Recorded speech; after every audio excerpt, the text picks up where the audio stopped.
time is 7:30. I call the Tuesday, September 17th meeting of Yardley Borough Council to order. Please stand for the pledge to our flag, which is in front of us. Thank you.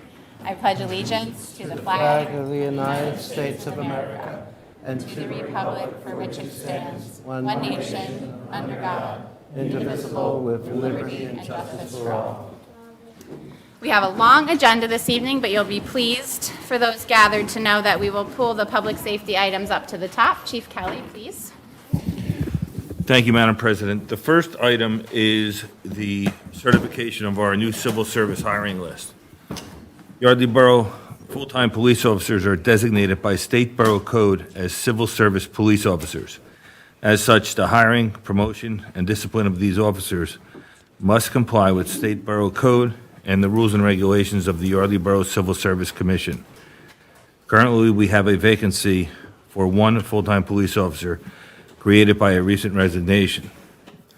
In response to this vacancy, the Yardley Borough Civil Service Commission met. As a result, the position was advertised in a newspaper of general circulation in July of 2024. The Civil Service Commission received applications through August 3rd, 2024. The Civil Service Commission administered written and physical fitness examinations in August of 2024.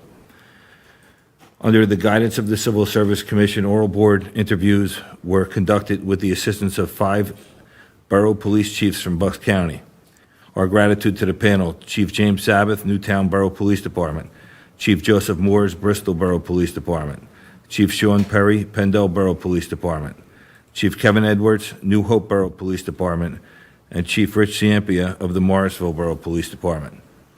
On September 10th, 2024, the Yardley Borough Civil Service Commission met and certified the eligibility list of 2 candidates with combined scores for candidates passing all the requirements as well as all the examination phases. I respectfully request Yardley Borough consider a motion to certify the hiring list certified previously by the Yardley Borough Civil Service Commission on September 9th, 2024. If passed this evening, this list will remain in effect until September 9th, 2026. Thank you, Chief Kelly. So the list is in our packet. Do I have a motion to certify the list? So moved. Is there a second? Second. Motion was made by Councilperson Siegel-Moore, seconded by Councilperson Scherer. Any discussion from council? Any discussion from the public? Hearing none, I will call the question. All those in favor, please signify by saying aye. Aye. Any opposed? Abstentions? Motion carries unanimously 6-0 with an extra vote from the audience, which I loved.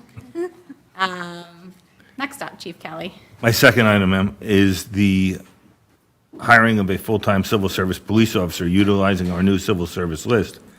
As previously indicated, we have a vacancy for one full-time police officer, and the Yardley Borough Civil Service Commission certified the list, which was certified a moment ago by our council.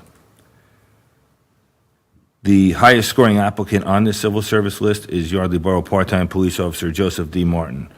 Officer Martin currently serves as a part-time police officer, a position he has held since February of 2020. Officer Martin had prior service with the Philadelphia Police Department and holds a bachelor's degree from LaSalle University and a master's degree from Mary Grove College. I respectfully request council consider a motion to hire Joseph D. Martin as a full-time civil service police officer subject to the terms of probation set forth in the collective bargaining agreement between the Borough of Yardley and the Police Officers Association with a starting date of Saturday, September 21st, 2024. Do I hear a motion to that effect? So move. Second. Motion was made by Councilperson Scherer, seconded by Councilperson Siegel-Morris. Any discussion from council? Any discussion from the public? Hearing none, I will call the question. All those in favor, please signify by saying aye. Aye. Any opposed? Abstentions? Motion carries unanimously, 6-0. Congratulations, Officer Martin.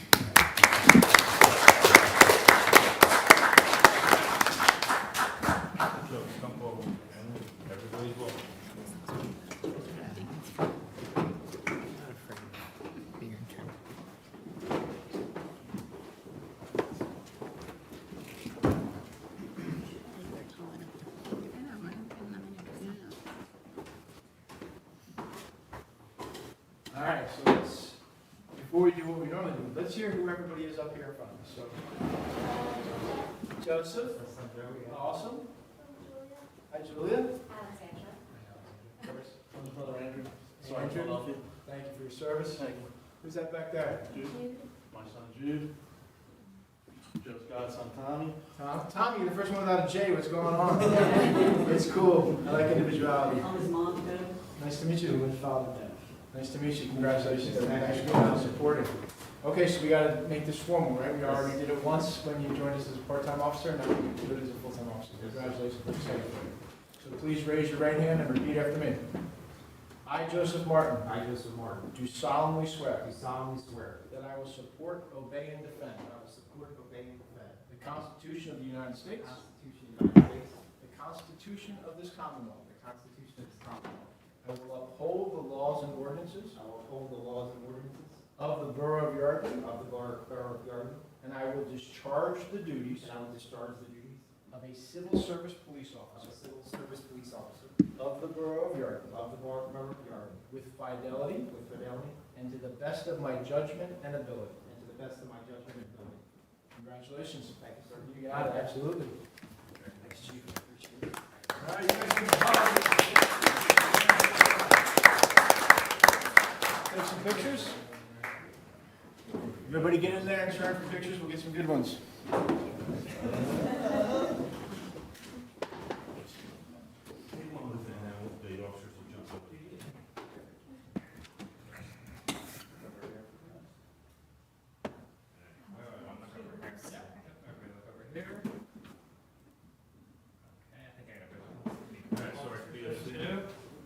I'll make sure to send these here to you.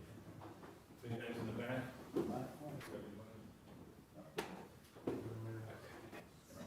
Alright, I'll take the first and then you share, so we're all looking at the same.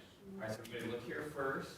Alright, I don't know what's going on over there. You want to put your leg up for just a second, I know you're having fun. Alright, everybody look this way, 1, 2, 3. I have a 2-year-old, she does the same stuff. And everybody look here.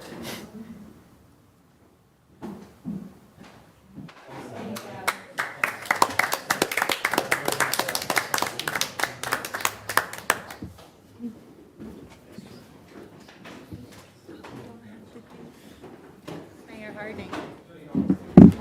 Chris, we don't have to do the badge because you already had it. I was like, why aren't we doing it? I was waiting. You know, I got that. Chief was right there for us. No badge. You already got it. Yes.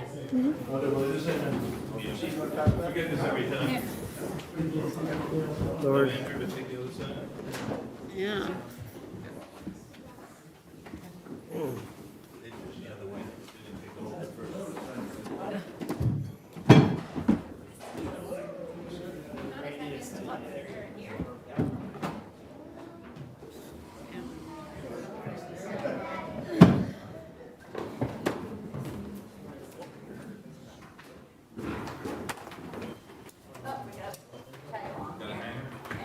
I get some of those flag spreaders. Okay. There's a flag, there's things called. No, I did not know that either. It's like a wire. So far, so good. Write that down so don't forget. You see it, you see like a presidential.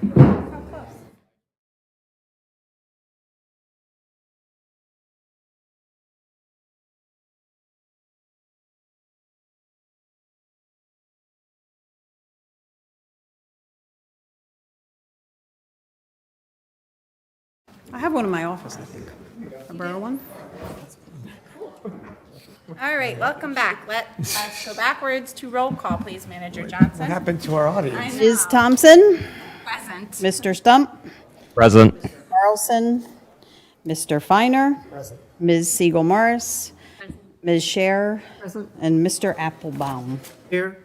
With 6 members present, we have a quorum. Are there any community announcements this evening about upcoming events, starting first with council and the mayor? I do.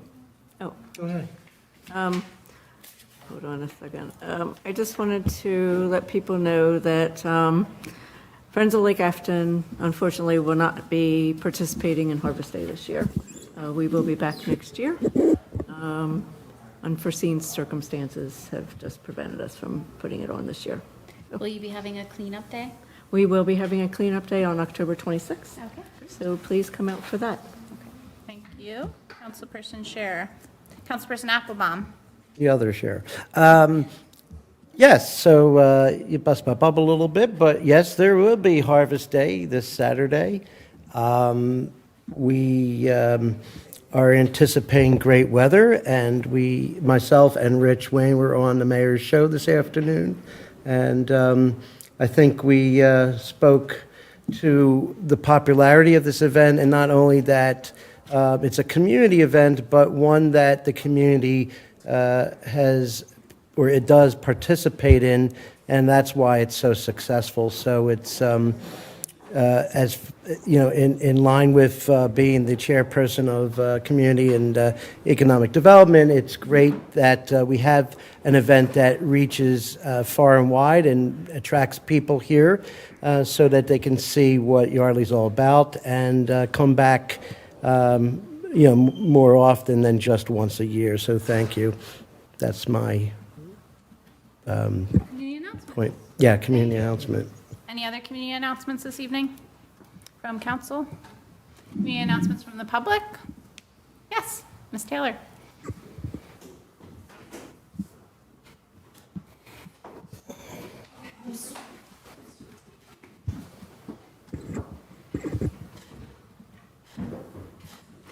I am Susan Taylor, 35 Lookover Lane. Oh, Michelle, you were really hard to hear. Was I? While I'm thinking about microphones. Okay, thank you. Okay. Susan Taylor, 35 Lookover Lane, and I'm here on behalf of the Yardley Historical Association to remind you that on Tuesday, October 8th at 7:30, we'll be having our program, The Dollars and Cents of Yardley's Historic District. And today we had 12 photographers from the Churchville Photography Club out within the historic district taking pictures of buildings. So they had a good time, which was good. And now we have documentation of how the buildings looked in 2024 to go into the future. But I'm concerned about the attendance. Some of you are members of the Historical Association, would have gotten our newsletter. Unfortunately, the notice didn't appear in the Yardley Borough newsletter, along with other events. So I don't know that we have a whole lot of choice other than to do maybe hand leafleting by the Historical Association to try to get people out.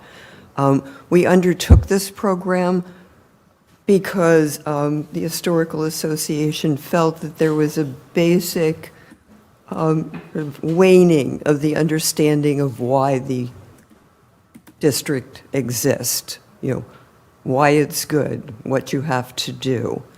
And historic districts aren't just about making things pretty. So we felt that need.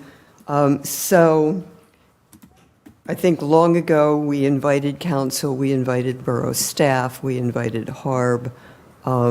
We particularly would like people who live in the district to come. I genuinely, at this point, don't know whether that's going to happen. And at this point, if you aren't planning to attend on the 8th, please let us know.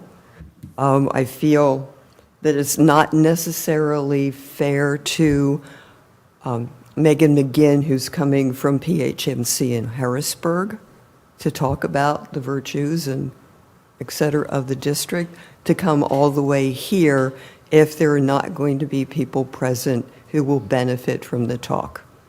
We will have the program regardless, but we'll have great photographs, and people love to see. And the general knowledge of what is in the district is really important to have people know. But I really would like to hear from you all about whether you do plan to attend, because I don't want her to have to travel from Harrisburg and do an overnight, et cetera, if there isn't going to be sort of a core of influential people who are hearing the message. So, How are you collecting registrations? Or how do you know who's coming? I am not doing reservations because that tends to drive down the attendance, quite frankly. I put the event on Facebook today, so I'll give you a comparison. On Facebook, I put the downtown walking tour, okay, and between 3:30 and 6, there were 16 people interested, okay? For dollars and cents of the historic district, there was one, and that was actually me, and I got recorded because I went in and changed the picture. So, and it's a more academic program, and that's understandable. And there will be people there, okay? But my main concern is not to essentially fritter away the time and resources of someone from Harrisburg. So what I'm going to suggest for officials and our boards and commissions is I'll set up a sign-up genius, and then rather than having people who can't make it let you know, we can have people sign up we can blast it to our boards and commissions and also have council, and HARB obviously would be included, and then we can go through the RSVPs and ensure we have representation from every board and commission and from council that we want there. There's comments over here. Does that work for you? We're just noticing a disparity on the website, yardleyhistory.org. It says that it's at the old library at 7:30, Yes. but on the email, invite from May 4th. The email invite from May 4th says The 7 p.m. at the community center. I Community assume center. the website's the correct one. And we downsized the venue, Gotcha. Okay. so, yes. that- Which I do still have your email from May 4th. I have it Good on work. my calendar with 5 reminders. The reminders did not start all the way back to September 17th. But I did put this on my calendar in May. I've slept since then. Great. Question about that, Mm-hmm. because we also have a Parks and Rec meeting that night that starts at 7. So we changed it to 7:30, right? Your event is at 7:30. Correct. Okay. Will there be like a presentation starting at 7:30, or what time will the actual presentation? The actual presentation will start at 7:30. The actual presentation. Okay. Yeah. I'm going to try to figure out a way to do both. So stand by. I'll give you an official response. I will also share it in the Facebook groups that I'm in. I can share it on the Instagram page that I run. I appreciate the reminder because honestly, I forgot about it from May to September. So we can definitely share that. So thank you. We'll make sure we have good representation there, and thank you for organizing it. It sounds like a great event. Good. Yeah, it should be fun. And I have one question from before. The statement, a newspaper of general circulation, what does that count as these days? Okay. Because I'm sure you're all aware that the Advance doesn't have the readership that it once had, particularly locally. So I don't, in my opinion, it's sort of no longer a general circulation newspaper that people are actually looking at around here. So, Thank you. thank you. Any other community announcements this evening from the public?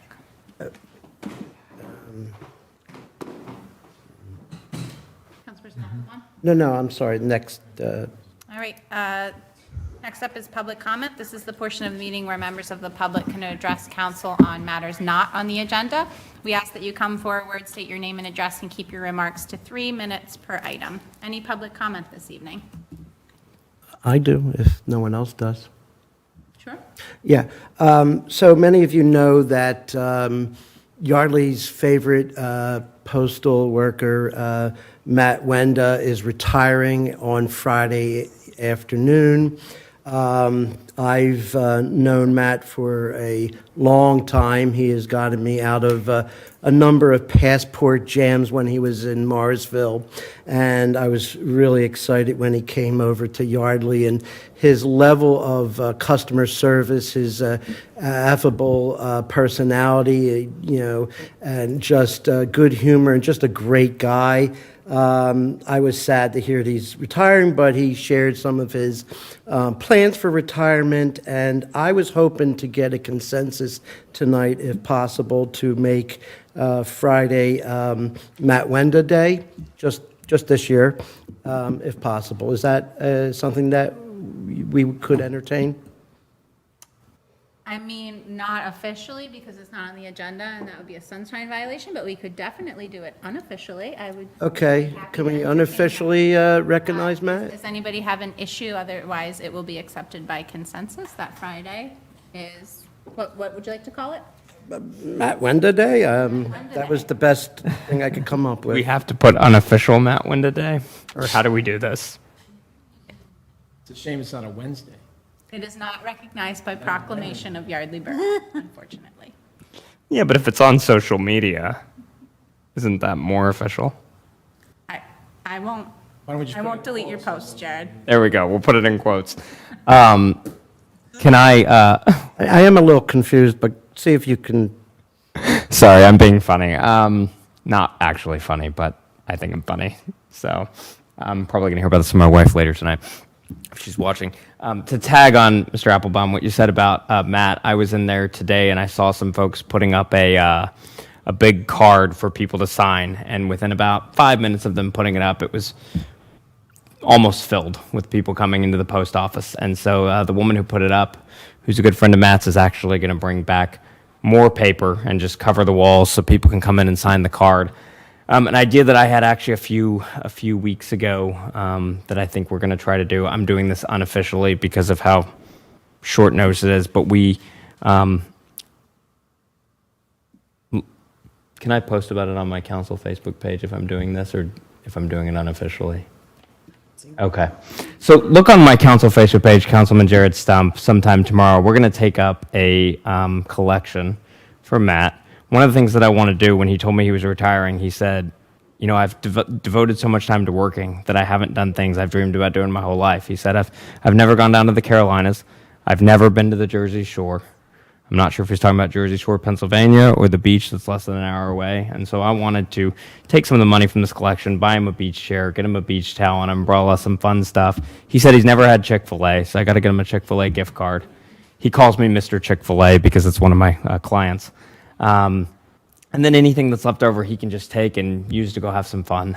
And so we're doing that unofficially. It's not as the Borough of Yardley, but I think it's wonderful. Unofficial, I think official. It's wonderful to have something nice to talk about at our council meeting. So thank you both for bringing this up, and I'll look forward to celebrating on Friday.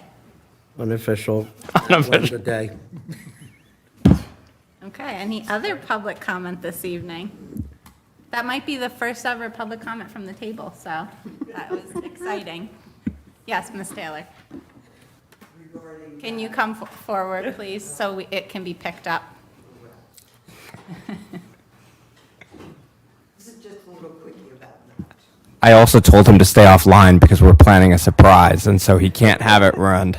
He has to act surprised if he hears this. All right. My tagline for Matt, which I put in a card, always a pleasure. It's, to me, the perfect line that comes out of Matt and very applicable. Well, thank you, nice lady. That's what he would say. Yeah. And he means it. All right. I'll tell a quick Matt story. My P.O. box, the lock came, because as people know, this building is old, which is why we had to do emergency repairs on it. Chief, are you guys not having a waterfall on your head anymore? Has that subsided? Good. Glad to hear that. So, Hasn't rained.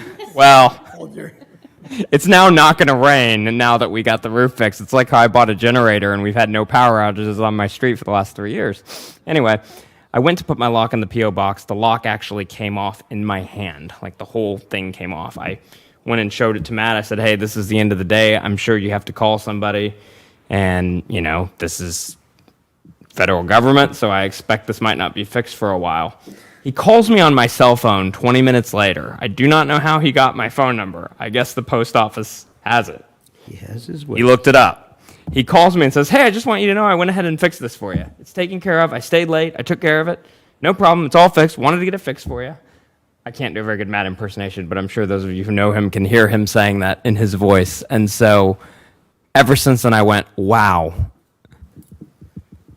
Not only is this one of the best government employees I've ever encountered, this is a phenomenal human being. And so that's why, for people watching at home that might think we're acting a little crazy up here, really want to do something to honor Matt. I've been in denial that he's been retiring ever since he told me a month ago. So that's why this is so last minute. No one is going to take the position to replace him now because the standard we've set is Standard's far so too high. high. Shoes are too big. We're going to have to take turns. We'll do it unofficially. Yes. Great. Well, I will close public comment on that extremely high note. Let's keep that energy going into consideration of the consent agenda dated September 17th, 2024, which includes 3 items.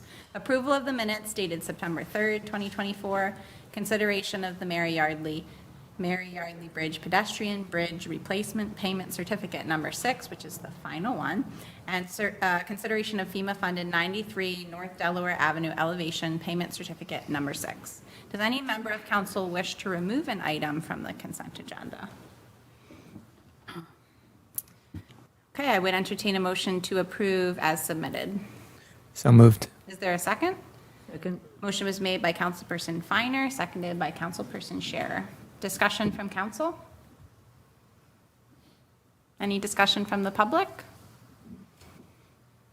Hearing none, I'll call the question. All those in favor, please signify by saying aye. Aye. Any opposed? Abstentions? Motion carries unanimously, 6-0. You have before you the finance report dated September 17th, 2024. Are there any issues or changes? Otherwise, it will be accepted by consensus. Okay, this is a working session, so we're going to move through all but one of our council committees tonight. We have a full agenda, so 4 of our council committees have submitted items for discussion. Starting with general government, Councilperson Carlson is not here tonight, so Manager Johnson will be handling the first 2 items. The first item we have is the grant anticipation loan discussion. As you are aware, Yardley Borough received grants in the amount of $1.6 million to construct the final phase of the North Main Street sidewalks. The borough's capital reserve and emergency funds don't have that amount in them to pay for the project and then get reimbursed from the grant. I asked the grant funding sources whether we could receive the monies up front, similar to the FEMA elevations, which we get the money from them and then elevate the homes. They said, no, absolutely not. You have to submit for reimbursement after you pay the contractor. I talked with the solicitor's office numerous times about it. We discussed applying for a grant anticipation loan or a line of credit to pay the contractor and then pay it off as soon as we get funding. Yes, there will be some interest that we would have to pay, so it would cost us a little bit of money. Many contractors, I don't believe, that are out there would be able to do a job of this size and be able to pay their employees the bills of the construction, the materials and stuff, and then wait 8 to 12 weeks for payments. So we could put it into our bidding documents that they would have to wait, but I don't think we would get good quality people that would say, yes, I'll wait 12 weeks to get paid. And sometimes it's even longer with some of these because they ask for so much more additional information. So I just wanted this to be a discussion tonight, nothing to actually be decided on, since I'm just bringing it to you tonight. At the next meeting, I'll give you more information on, we don't know interest rates at this point.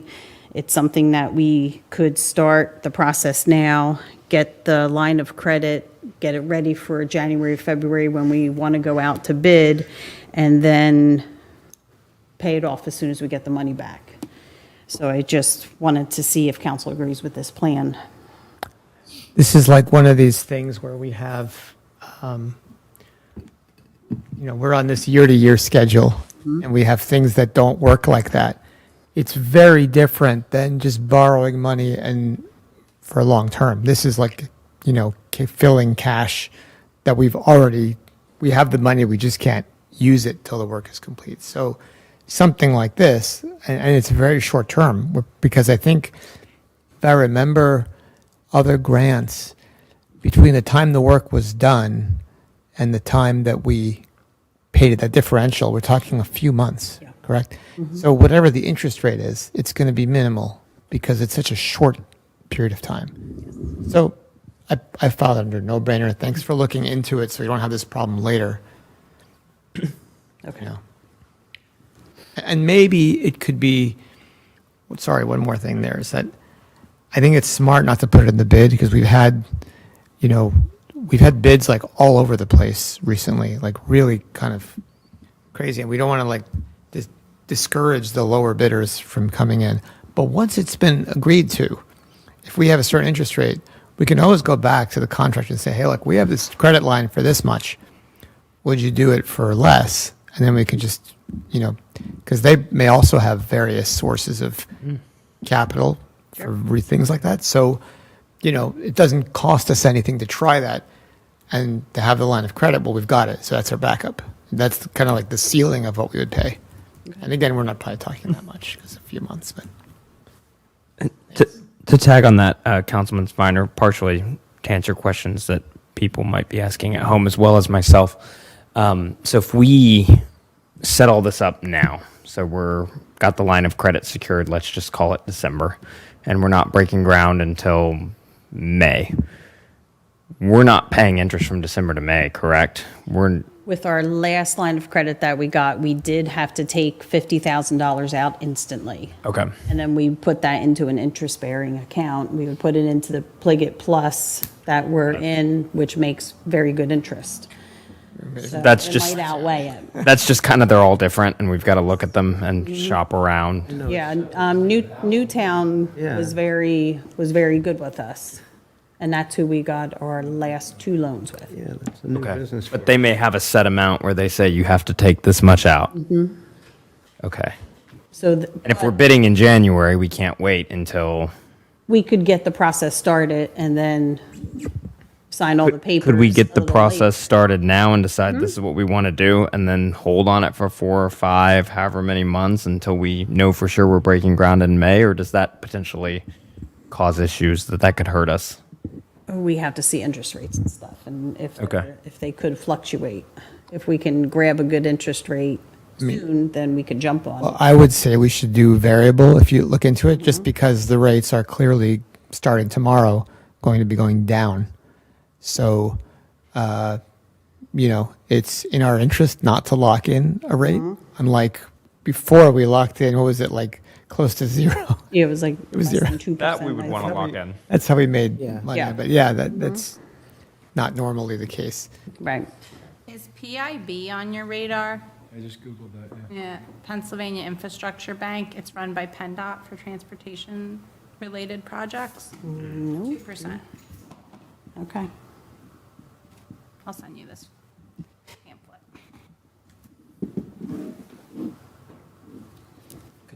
Look at that. She said 2%. My screen says 2.7. Any other discussion from council on this? Sounds like we are tentatively interested. Okay.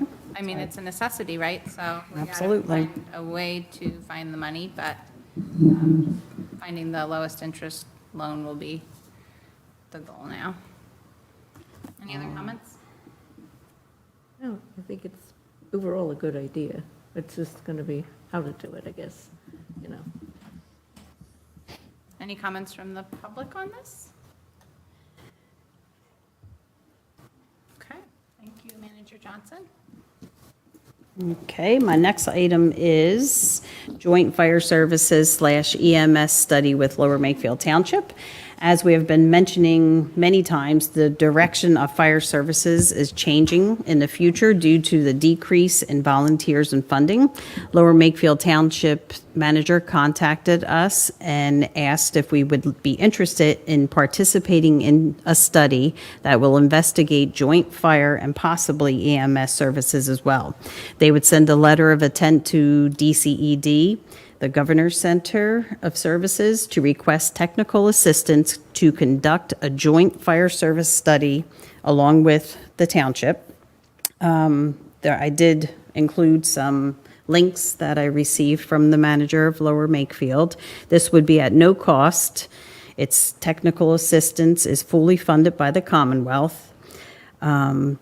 We would need to determine if it can be a combined fire and EMS, but that's something that the manager and I will discuss. Whether we would need to prefer to undertake separate studies for fire services or do it combined with the EMS. The study would evaluate structure, governance, operations, staffing, funding, etc. So I'm asking council for a consensus to move forward with a joint study by the DCED with LMT. Any discussion? I think it's a good idea. It's free.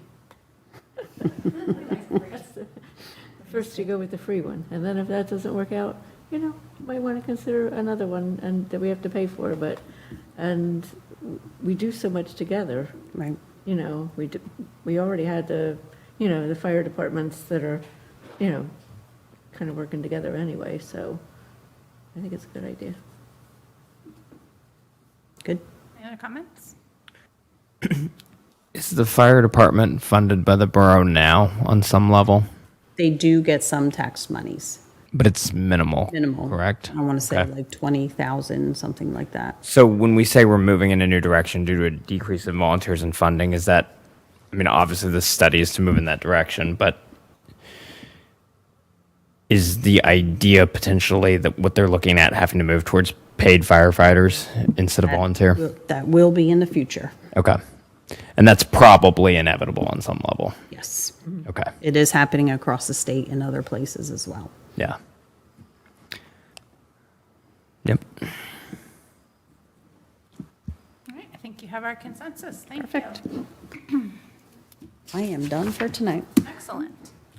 The next item we talked about a little bit at our last meeting. It's the Ad-Hoc-ERAB, which is Elevation Resident Advisory Board. So this would be a board comprised of 3 or 5 residents who have previously elevated their home through FEMA grant program, who would work together with a council liaison to create guiding documentation for residents who are interested in entering the program from the vantage point of the homeowner. The frequently asked questions, descriptive documents on reimbursable expenses, non-reimbursable expenses, et cetera. It looks like several other municipalities, specifically in New Jersey, have done things like this. So there's a lot of guiding documentation online that can be borrowed from. I have checked with some folks that have already elevated their home and there's interest in serving on the committee, so I don't think we're going to have problems staffing it. So I'm just looking for discussion and then hopefully a vote to form this committee. And I included a description of the committee as well as what the membership would look like, and then links to all of the guiding documents from the other municipalities. I think it was sent in email. Any discussion? I'd like to say a few things. One is thank you to Jim and Elise who are here and gave us a tour of their home in process of almost complete, being elevated. It's very helpful for council to understand the complexity of that process and to understand what it's like for a homeowner to go through, essentially taking their house that they're used to and then building a house that's the same house. That's kind of what it's like. And I think it's very important that that board, it's in your document, but that they really focus on, when it says communication here, I think of it as customer service, the customer being the residents. The reason is because I want to make sure that residents who are considering elevating their homes know that other people have had a good experience so that they're not dissuaded from doing so, because it's, it's a big ordeal regardless, and it's going to have a lot of challenges. But if they feel that their interests are well represented in the borough, then I think, that will make them more likely to do it. So I just hope that the board focuses on that aspect as part of what communication Yeah, means. and I think it was rather eye-opening. We've had a couple elevations that have hit snags recently, and for those who haven't undergone something like this or been involved, there's a lot of cooks in the kitchen. So we have the floodplain administrator who manages the grant. We have the borough engineer. We have the zoning officer. We have the contractor who bid on the project and was awarded. We have the homeowners. We have the borough manager. We have council. And all of these people have to align on 75 million different line items in some regards. So I think this document will not only be helpful for residents who would like to elevate their home, but also, hey, contractor who has never elevated a home before, would you like this document? Would you please read this document? So I'm excited about the possibility of getting everyone on the same page at the door, because I think we can do things more smoothly. And thanks for putting this together so quickly and taking action on it. I think, too, just a thought on that, Mrs. Thompson. One of my thoughts on that and what I like about the document and people reading through it and agreeing to it beforehand is I use this in my business with my clients. When you start out and things are awesome and, yeah, we're going to work together and we've talked through everything and it's great, sometimes it's good to just put things in a document. I often will email it to us. It doesn't even have to be a formal thing that we're signing and lawyers and all this stuff. I don't know what it's going to be exactly. This is just an example. Then down the road, if one of us forgets what we agreed to, we have this written document and, oh, here it is. This is the process here. Okay. So maybe we need to realign and it just keeps us from getting into he said, she said, and off into the weeds. And so the end goal is that everyone would be happy with the process. And so I think this helps us move toward that. So I'm in support of this. I would just add, if you don't mind, all that's great. We want to have good communications. We want everyone to understand what the expectations are for everyone, including the homeowner and everyone on the other side. But I also feel that we as the borough should also be cognizant of the homeowner's feelings a little bit more from the standpoint of if things are going a little bit awry, that not to take a situation that's getting out of hand and possibly making it worse I'm not accusing anyone of anything, but, people can be defensive or maybe not give maybe answers are not what the homeowner might expect. Let's just be very cognizant to make those homeowners feel, even when something's not going right, to feel good that we are listening. And if we listen, I think that's a huge step to making the homeowner feel better, even if there's something that's not going the way they expect. And also, I think conversely, we should try to help make those that are involved in the process of all the moving pieces, whether it's the contractor, the zoning officer, our own manager, and engineer, and so forth, to make them know that they have the resources and someone to speak to here at the borough, so there's no miscommunication from that.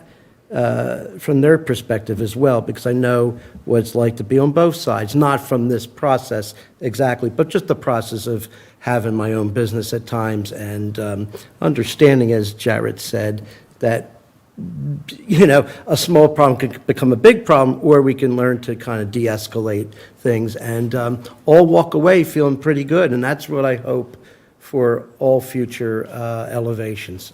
Thank you. Thank you. Any comments from the public on this? Just thanks. Your name and address? No, I'm just kidding. I think that it's going to be, it could be everything, I agree with everything that was said, and that by being on the same page, it's going to protect everybody too, because you can always go back, like what you said, with having the papers and having everything outlined. You can pull things and then say, oh, okay, this is what was said, or this was agreed upon for everybody, not just. On a regular basis, just constant communications. Yeah. Yeah, so we have, absolutely. So, and I drafted this with a dissolution date already written of the end of next year, and I think it's a really beautiful thing to have a board that has a narrowly defined task and a specific end date so that they can sprint to the finish. And the goal is really, we don't want 25 more homes to be elevated before this is done. We want this to be done ASAP, but we want it to be done well, so it can't be 6 weeks. And then obviously every 3 years or so, we could revisit it and update it, so. Two things to plant into Sure. that. Plant away. Yeah, so one is that, to your point about communication, what I noticed just from the periphery of it is, and this is true for all of us, email communication is one of the least efficient mechanisms of communication for something like this, where you need to track each little thing. And there are ticketing systems, and there are project communication systems, and there are ones that are not expensive and not hard to use, like Basecamp, I've used that in the past, where you can note, like, okay, that wall isn't where it's supposed to be, or whatever. You can put that in there, and then everybody can see that. And then there's a lot of communication connected to that issue. And finally, at the end, it has to be closed out. If it's not closed out, you see it as an open issue. Something like that. We've spoken about that for Borough Hall, but maybe this would be a place to try out something like that. And it would make it that it's just visible, that if council people want to see it, maybe they could also have visibility into it if there's an issue. And the second thing that's connected to that is, if we can anticipate that there are going to be problems, or very likely, right? An avenue for what to do when that happens, how it moves up the chain, so that frustrated homeowners don't have to call on council people because there are steps before that, okay, this is in the problem area. So 2 seats, hopefully they'll do something creative with that, but it's a great beginning. Thank you. Okay, anything else? Otherwise, I would entertain a motion to create the Ad Hoc Committee, Elevation Resident Advisory Board. So moved. Is there a second? Second. Motion was made by Councilperson Finer, seconded by Councilperson Stump. Any further discussion from the public? Hearing none. I will call the question. All those in favor, please signify by saying aye. Aye. Any opposed? Abstentions? Motion carries unanimously 6-0. All right, next up is a vote to, sorry, there's a typo in the agenda, not authorized, but a vote to spend, do not exceed, I guess authorize us to spend $150, so not a big ask here, not to exceed $150 for a login document access. What is that?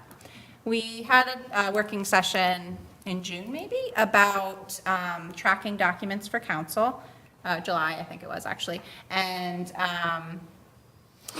the tracking documents would show not only our fellow council members and staff what we're up to and what the status is, but also the public would be able to see them and see what we're up to. So the first step of that would be to create a portal for council to access, that we can dump our files and see what other people are working on. And we talked with FC, and they think that would take them just a couple hours, and the do not exceed would be $150. So that's the first thing I'm asking if we would like to do. And the second part of that would be a larger project by them, which, have a good night.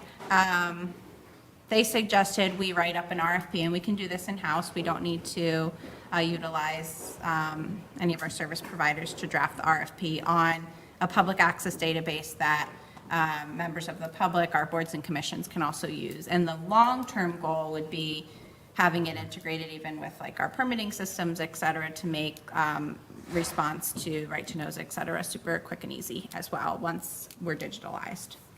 And I didn't have all the specifications of what we would want that to be, so he couldn't even give me a ballpark number, but I was hoping to get some inputs this evening on what would an amazing public access database for the borough be? What would that look like? Thank you for working on this, Paula and Caroline. I would love for, you're saying a database, but you're kind of saying kind of more a place to put documents. Is that what you mean by database? So the vast majority of the space is going to be taken up by things that already exist. So historical documents, it could be data, it could be really anything. And then also virtual working spaces for the committees, yeah. Yeah. So, yeah, on the database front, it's essentially like categorizing what's already there and linking to it, right? That's one side. I would love to just have, like, for Public Works, for example, it would be so nice to be able to post documents and post simple text, things going on, dates, words, updates, project plans, building plans, just basic things like that. So that we can already do. I think they can give us like a limited authorization to one page of the borough website, and you can post things there. So that sounded like that could be done outside of this project. If And then you wanted, there has to be a place like- to post the documents. You know what I mean? So that's the part that, Yeah, Squarespace allows that within, within reason, if they're not too big. yeah. Maybe, We have a large file storage on our Squarespace, so it would be like yardleyborough.com/publicworks. yeah, And it could just be like a document dump with some, a document dump, but it'd be nice to have live documents where you can dump a link. Like, for example, you know, a lot of people use Google, some people use Microsoft, but all the platforms today allow for live documents. So this way, if we update a spreadsheet, the public sees that same spreadsheet with the updates. So you don't have to like save it, move it there, make sure the latest version is there. Uh-oh, we forgot to do that. Now they're looking at a different version than we're looking. And so when it comes to the live documents, that's where it gets a little more complicated, it sounded like. So it might be a hybrid solution between this database and something on our active website. But anytime you're redirecting someone out to another site like a SharePoint or a OneDrive or a Google Space, I don't know how that works from like an SSL perspective or what, but well, if we I can post mentioned links, then we can. I sent some examples of other municipalities that have like, you can actively see them updating.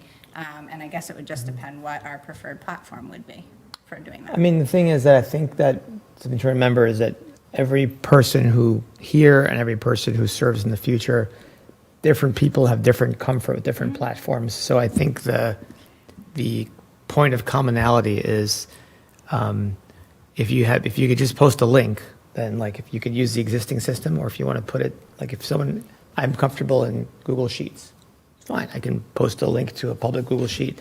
It doesn't matter because once they click on that, they're viewing that in a new window. But it brings me to the other point I think it's good for discussion, which is that right now, when the website is updated, it's done through the borough manager, and it's kind of representing the borough. And now we're talking about pages that are updated by committees, right, or by individual council people. So solicitor is not here, but we should think about how do we differentiate that? Do we put some sort of disclaimer on those pages saying, this isn't an official borough page. This is a page that is updated by the following people or following committee. And this way we don't get into a place where we don't want everything to have to go through the borough, right? And we also don't want to create a liability for the borough. So we can kind of treat it like an interim between our own pages and the borough's official So Is it opinions then? well, they're draft working documents. So I think the easiest way to accomplish that would be the tab yardleyborough.com or .org/public works. You wouldn't be able to edit the actual page. You'd only be able to edit the working documents that link out, and then we'd have a standard disclaimer on all of the headers for all of the committees that said the same thing that our solicitor could provide us. The page, though, if you can't edit the page, then how do you put the links to the documents? Well, you would send, I assume you're not going to be adding links all the time, right? You have like your project tracker, and so that would be something the borough manager would have to do. Like if we didn't want a member of council to be able to like have access to the site and hijack it and put up something crazy on our website, that would be the way to limit access to that. No, but I think like for simplicity, you could have a page either on Squarespace, for those of us who can do that, or if that's too complicated. Well, we'll see what they come up with, but something where once you're in that space, it's no longer controlled by the borough and the public knows this is not official borough stuff. This is by members of the council. But to have it go through every time you want to update it becomes very cumbersome to do that, you know? Yeah. Well, we can talk to No, I Charles mean, about that. no, I'm working some sort of sessioning with you. Some sort of separate container, you know?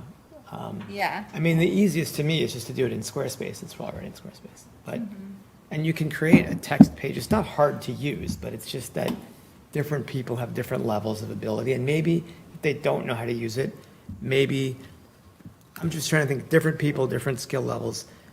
Those people can work with Paula to say, okay, I want to put these documents up, and she does it. But someone like me, I used to update the Squarespace site, so for me, it's easier to just do it. I think, I have a question. yes, go ahead. Not everyone is really, as you say, knowledgeable about all of those ways. So I think if you're going to put anything on, it better be as simplistic as it can be, because people looking for information may not be able to access a lot of what you're talking about, because I probably couldn't. If the common, if somebody in the community wants to see what you're talking about, I think it has to be easily accessible. Sure. On there. And the other question I had was, I presume that this is only going to be per project, and then when that project is done, you're going to get rid of it, because you can't just keep adding. But you're going to run out of space, and it's going to be very cluttered. Yeah. I'm sorry. No. I have to think. No, it's a great point. So for your first point, I'm not concerned about members of the public being able to click a link. I think everybody will be able to do that. I think what Ori and I are talking about is for council members, the editing of it might be higher level. If it's and that's higher what level, we- I won't be in it. That's what we need to So, I offer, just let you varying know. levels of, like a barrier to entry for council members based on their tech savviness. For your second point, what was your second point? Are you going to dump the information Oh, after the project is so, over? Because yeah. you're not going to, you can't just keep adding. Nobody will be able to sift through all of our stuff to figure out where they want to go to get information. So I don't know if you remember back from the working session, but they were like Excel documents, and they were tabbed either by project or by quarter. So obviously, Public Works is going to have a lot of projects. Other committees are not going to have really as many projects. It's more going to be notes from their committee meetings, or if, community outreach might have events. So people could click through in the Excel document to the different quarters. Here's what community outreach did in Q1 and Q2 and Q3 and Q4, and then in the new year, they get a new sheet.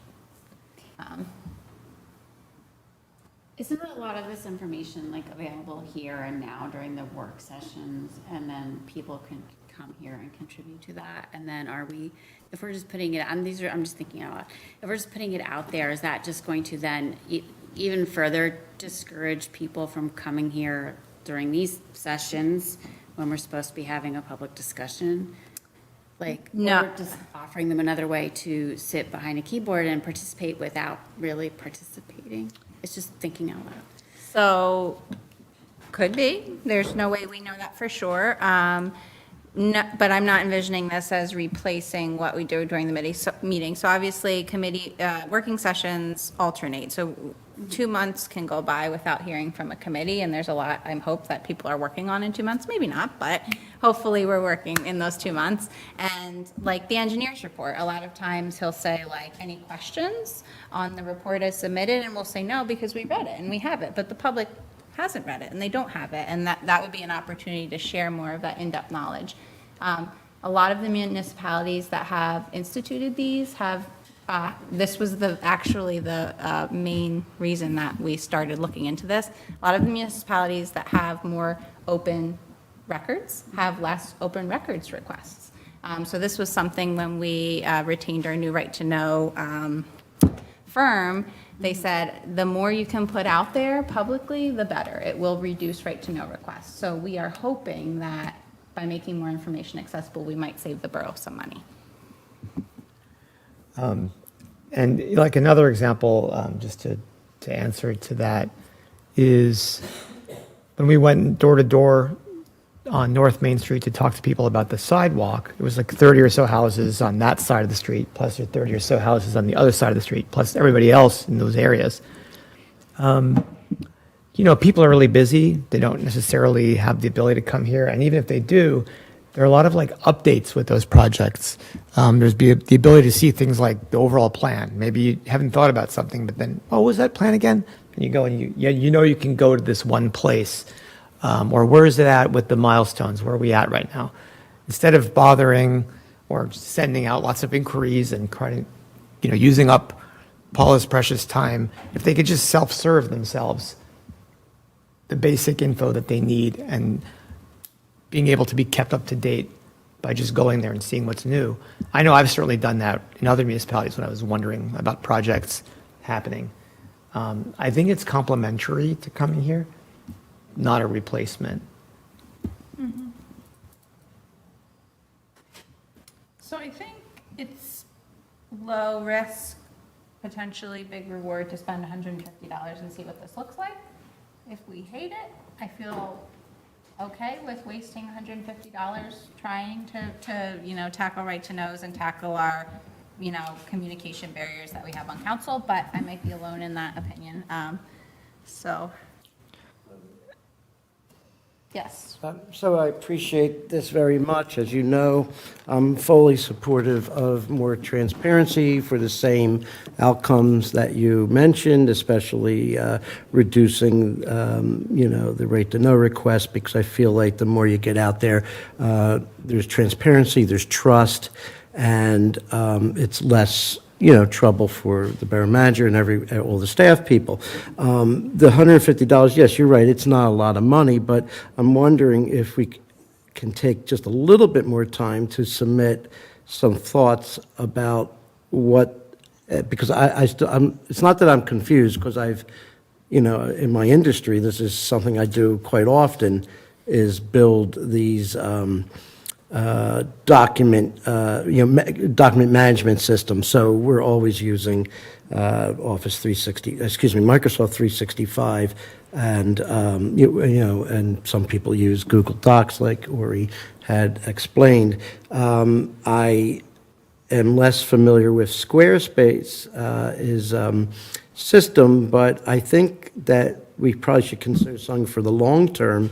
And yes, Squarespace might be okay now, but I do know that something like Microsoft 365's platform is going to be around and supported by a large company. So all I'm saying is that sure, we could spend $150 and get an opinion or some thoughts about it, but maybe we should take just a little bit more time I know at least 3 of us have experience in this area, and just offer some ideas of what this might actually look like in a more big picture sense. Especially, I know the question was, what do we do with some of these documents after these projects are done? Well, I don't think they should just be dumped, and I don't mean that as an offense. What I mean by that is, historically, some of this stuff should be kept in a central, a document management system, so we can reflect back on those things. If that makes any sense. So I think we're talking about two things here, but they're on the same line. So one is for somewhere for us to have our working documents, which I think we should do sooner rather than later. I feel like we're just, we used to have committee meetings separately, and we would get reports, and now we have a working session, so then we have the 2-month passing before we hear kind of what's going on. So that's the 150 piece, to either build a page like /Public Works where you can put your links or your updates. The other thing, the RFP about maybe we want to migrate to a different platform and not use Squarespace anymore, that would be where we would, as council, anyone could help with it, if you would like to help with it, that would be welcome. Draft an RFP, so that's a request for proposals from, we could send it to FC, and we can send it to other outfits, or we could look at other platforms. And then in that RFP, we have to ask ourselves, what are we looking for in a document management service provider? So I don't know if that. No, thank you for the clarification. I didn't realize you were looking at the other part of this. And so, yeah, sure, I support spending the money. It's not a lot, and I think we'd benefit from it. And Mrs. Thompson, who are we paying the $150 to? Did you say this is FC? Creative for Okay. the work on our current site. Right. And that was a high That's like- estimate. Seems like it also might be a little bit of a friends and family discount as well. Oh, well, they hardly ever charge us for anything on their site. I was going to say, we really should acknowledge that they Oh, have yes. been, from the very beginning, when I first served on council, there was some website, Paula, you probably remember, this is some broken down website nobody could edit because it had been hacked, so they couldn't even access their own website. And FC came in and for a very low price, just redid the whole thing. And they have been committed to helping us create a decent website for a small borough for now, like over a decade. So, And we redesigned And they're very it generous kind of with us. recently, and still has its quirks, but it is a ton better. And I don't think they charged us at all for the redesign, did they? I can't remember now. yeah. So that they just, we reached out for a meeting. The president of the company was like, sure, let's jump on the call, gave us an hour of his time. Wonderful, wonderful company. And FC stands for flood zone, for those Yes. who don't know. Not Frank Zappa. Yeah, it used to be called Flood Zone Creative, and then after the 05, 06, 07 floods, they decided that name was too controversial, so FC. All right, so is there a motion to approve the do not exceed of 150 to FC for a document access page or pages? So moved. Is there a second? Second. Motion was made by Councilperson Finer, seconded by Councilperson Stump. Any further discussion from council? Any from the public? Yes, Ms. Taylor. Or you can shout and hope that the microphone picks it up. So is this, in quotes, a cure for the people who were curious for what is actually in the consent agenda? Would those items be included? That will more so be the RFP project than this quick fix project. So that's the one where we're gonna write up like what we wanna put on the, like the database that has all of our records and stuff, and then we'll have to go through with the solicitor and decide what can be public and what can't be public. Okay. But yes, we hope that it will help. I mean, we're not gonna put our entire packet online because a lot of it is not disclosable until we vote on it, but the goal is to put as much as we can out there. Yeah. The consent agenda seems something, if you're sitting out here, particularly opaque. Oh, we're doing it all, and we're voting. You're going, oh, what's that about? The other thing, will draft documents be accessible? Depends on what they are. Okay. Probably not draft legal contracts because I think that's a slippery slope, but again, I think we have to have a meeting with our solicitor and go through what's. Okay. For instance, you know what, whichever meeting, Don went over the highlights of short-term rental. Okay. And there's a lot behind that. So the ability to be able to see the full document, I think, is essential for people who are truly interested to understand it. Unfortunately, the devil is in the details. So Yeah, so that would, this would be a vehicle to make that happen. I don't see any reason why a committee that was working on writing a new ordinance or updating a current ordinance could not put their red lines with stickers all over them, draft, draft, draft, draft, draft, Yeah. on the public access site. Okay, good. So there will be aspects of this database that will be public and aspects that will be private for internal use. Is that what I'm hearing you're saying? So we do not have digitalized records yet, so we are getting way, way down the road. But once we get all of the property files scanned, no, you're not going to be able to go on and look up all of the permits that somebody pulled on their house. I wasn't saying quite that, but like this system, there's going to be an aspect of this where it's internal, or is this Yeah, just so, strictly but for? Manager Johnson, if she has the flu and is working from home, she would be able to access them, the Right, yeah, files. So those you- are two different totally. So No, sorry, I don't. maybe didn't clarify no, my like, question. All of them would be in this system though, so that. Oh, I see. That would be private access for our staff versus Right. public access for a resident. Yeah, and just to clarify for the public, I think it's important is that one of the reasons you can't just make everything public is because you have to protect the rights. On one hand, you want to be transparent. On the other hand, you have to protect the rights of the people who are mentioned in those documents. That's why when there are public records requests, we have to go through the whole process of redactment and to go carefully through that information, make sure that we're not violating anybody's rights. So it's a bit complicated, but I think the general gist is that the council wants things to be more transparent to the extent that we have the right tools to be able to make that happen. I think that it will be important to draft out like a 5-year plan on this. I mean, I would like it to be a 12-month plan, but I know how quickly things go. So 5-year plan on like what we can add and what the access to, what the level of access will be like. Paul will be able to see everything and council will only be able to see these things and the public will be able to see. And I was referring to more toward like if we're working on something in Public Works and we are working on it to a level in this system, and then okay, here's a draft of that we're now making public. That's what I was just curious about, if there would be two different layers.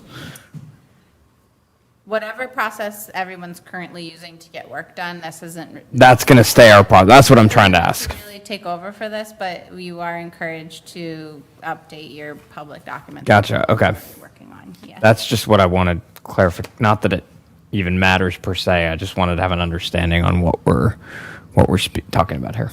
Yeah. Yeah, I don't know, but that's a good question. I mean, that would be like really high level. I'm not even saying I necessarily am in favor of or support that, but I just wanted to make sure I understand what the thing is. I don't know. It's a good question. Okay. I think we have a motion on the table. Took public comment. Going once, going twice. All those in favor, please signify by saying aye. Aye. Aye. Opposed? Abstentions? Motion carries 6-0. Community outreach. Yes. Manager Johnson, would you like to lead the way on this and give some background? I think you have it in front of you more than I do. The borough office received a visit from a local business owner and to request that the borough recognize Breast Cancer Awareness Month, which is in October. And she said other municipalities such as Doylestown, and she mentioned some other ones, I don't remember them, turn the town pink. At first, I shuddered a little bit. I thought she wanted to paint the streets and everything pink, but what she would do is ribbons around lampposts. Sometimes they put like a film or a piece of plastic around the lights in order to make them look like they're pink as well. and she just thought it would be a cool idea to do.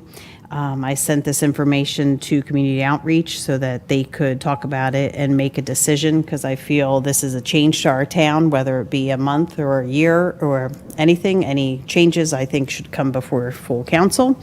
But then the next day, we also were reached out by another group for domestic violence awareness, and they would like to also recognize during October, I think it's, did I say purple ribbons? Paint the town purple, it looks like. Yeah, it wasn't paint the town purple, but it was purple ribbons to recognize that awareness as well.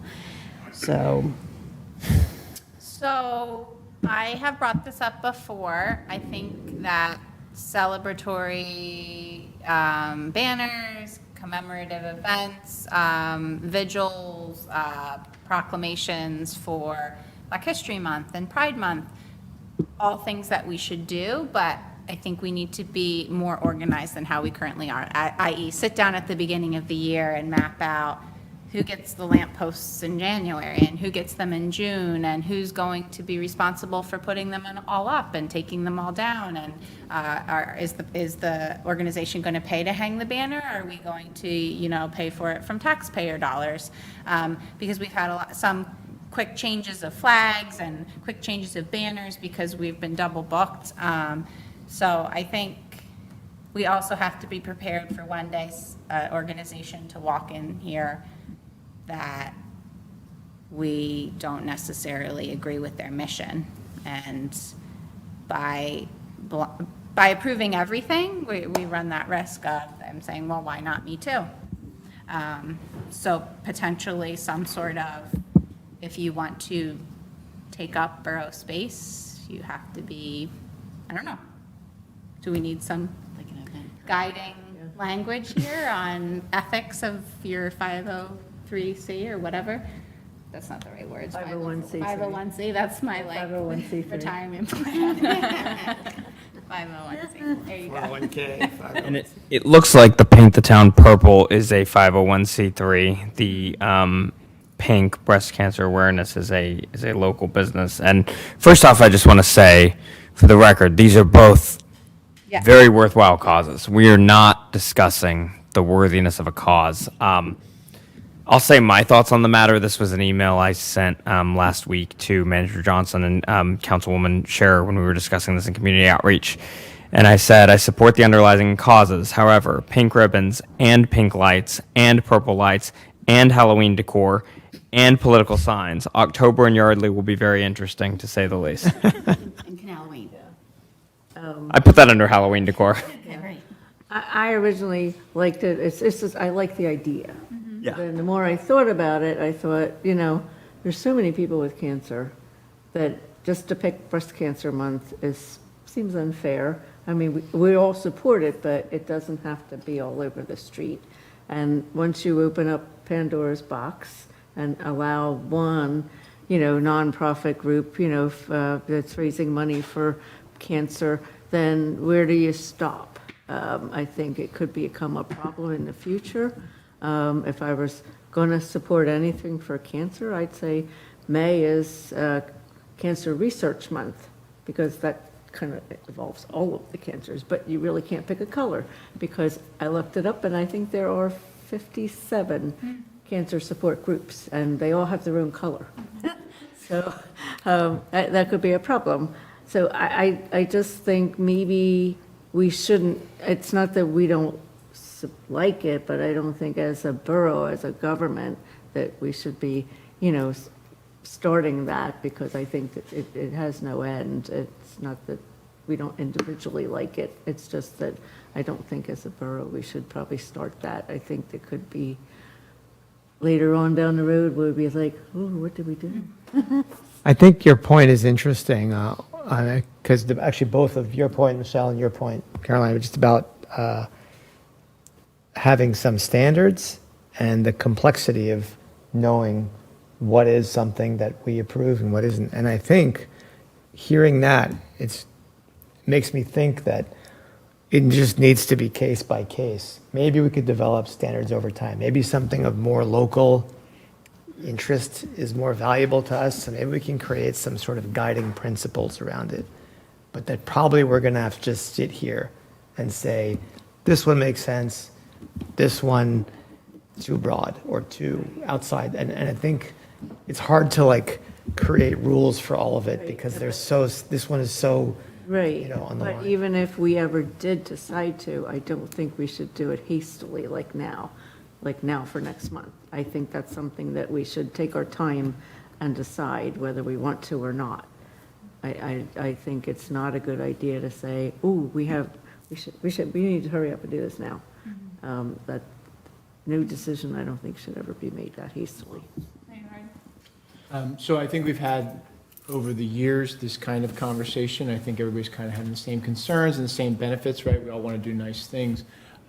My suggestion absolutely would be, from past experience, have one of the committees say, okay, if anybody wants to advertise, here's where we advertise months or campaigns, right? Is it just the lights in front of the Yardley mural? Is it flags? And list where we allow participation or promotion of events, and then also make a process as to how someone requests and reserves that. We reserve them for 1 month, 2 weeks, whatever it is.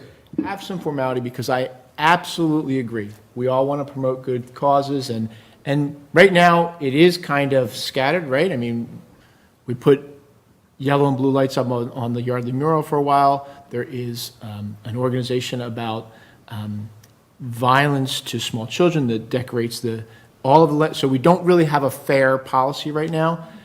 I agree we should have one, and I don't think it's super hard to create, but I also agree there is a very big door that someone is waiting to open to say, I want to advertise this, and although 4 or 5 or 7 of you may not agree, they're going to say, hey, you did it for this group, you can't do it, you have to do it for me, and we're going to be at a bad spot. So I think any kind of process you can put in terms of, this is where we allow participation, whether it's lampposts or not, or flags or not, and this is how you have to apply, and this is how you reserve the time, and if your time or month is taken, it's a first come, first served basis, and you can apply this much in advance.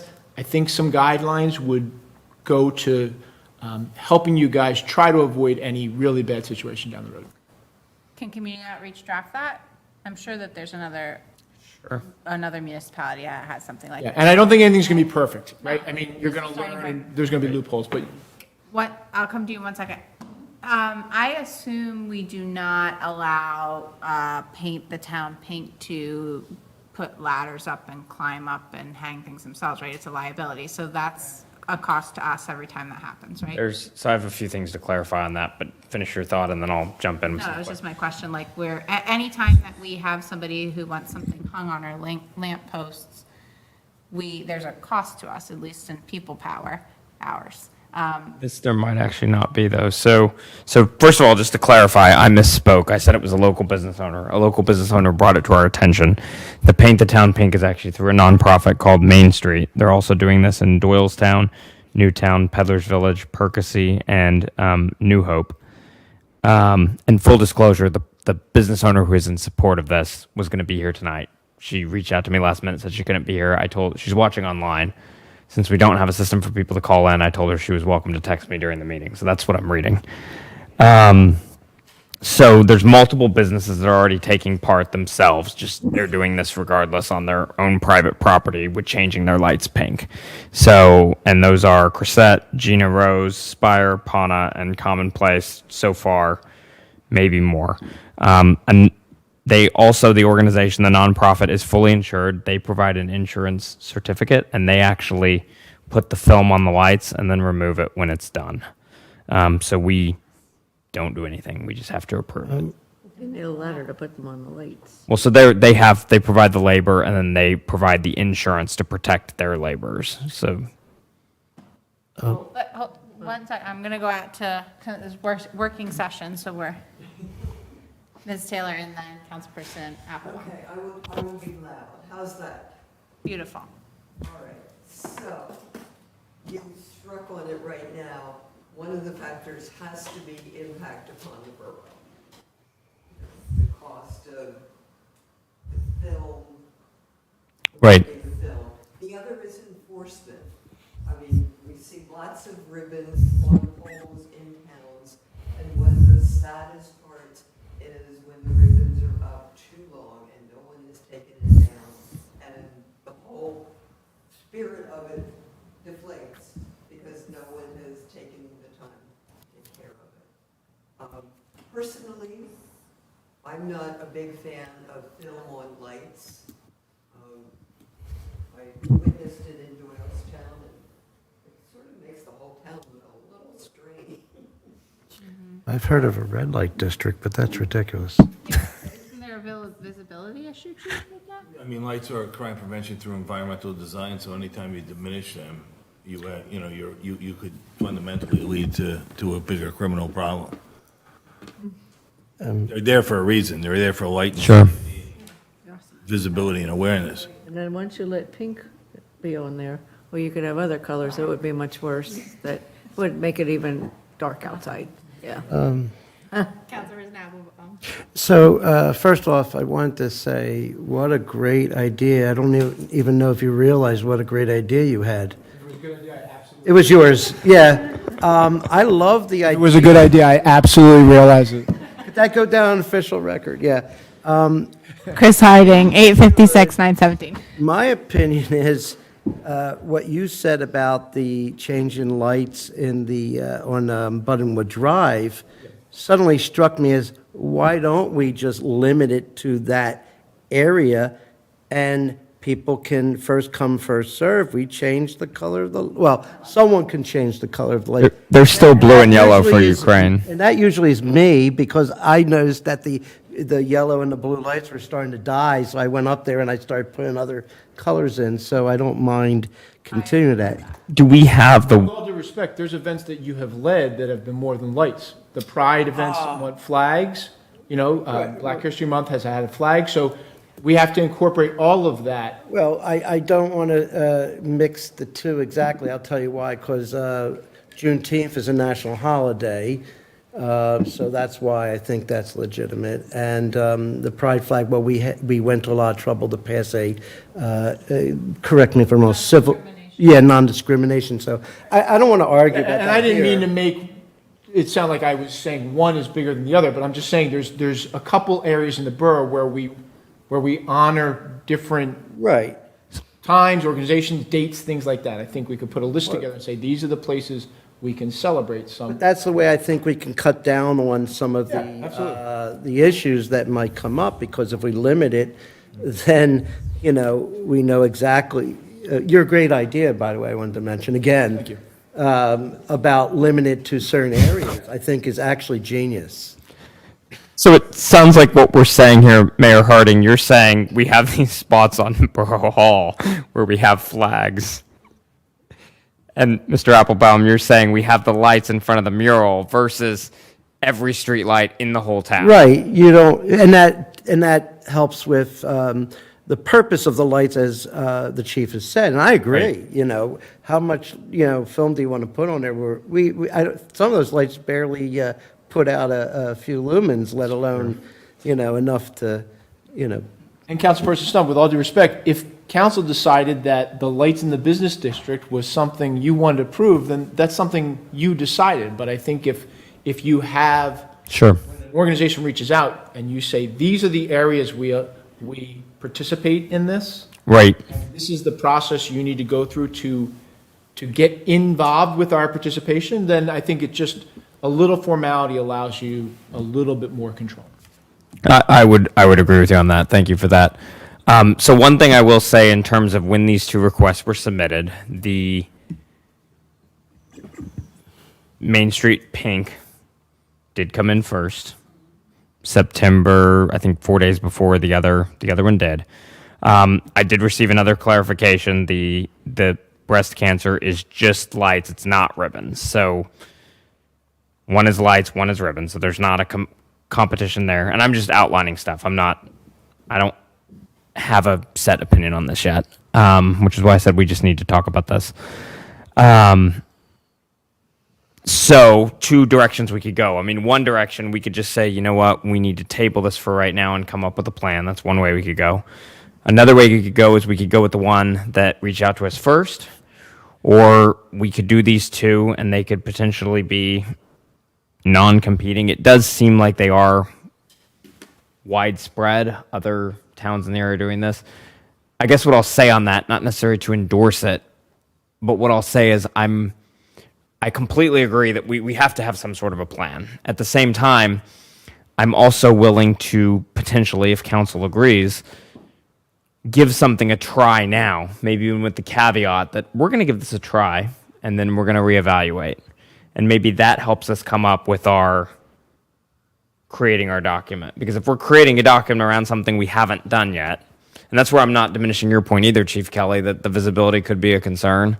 I mean, it is a thin film. Maybe we try it. Again, we all have to vote on this. This isn't one person making a decision in a vacuum, but. So for the breast cancer awareness, it doesn't sound like if we don't do anything, it's not going to be represented, right? We have 4 or 5 That's true. businesses that are doing something, so it will be represented. And maybe we do the lights in front of the mural.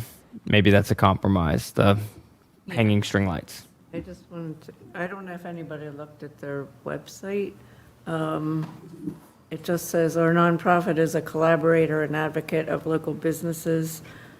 Our circle of life is realized when local businesses participate in fundraising that attracts. So this is like a business, and it's to raise money, but like, it's not like, Is it a 501c3? it's not a 501c3, that's a nonprofit. What's the that's website?